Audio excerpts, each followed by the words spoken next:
আরে মা, কি সুন্দর দেখাচ্ছে আমাকে। গায়ে সোনার গয়নাগুলো চকচক করছে। না না, আমার নিজেকে নিজেই চিনতে পারছি না। রাজকন্যা, তুমি এই ভাঙ্গা ঘরে পড়ে থাকো।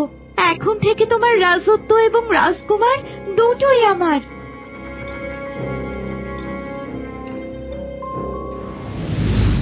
সুখ পাখি, শুনলে তো আমার দুঃখের কাহিনী। আমি আর বাঁচবো না সুখ পাখি। আমার বাবা মায়ের কাছে আমার মৃত্যুর খবরটা পৌঁছে দিও। আপনি ভাববেন না রাজকন্যা, একদিন আপনি আমার জীবন বাঁচিয়েছিলেন, বন থেকে তুলে এনে আমার সেবা করেছিলেন। এখন যেভাবেই হোক আমি আপনার জীবন রক্ষা করব। আর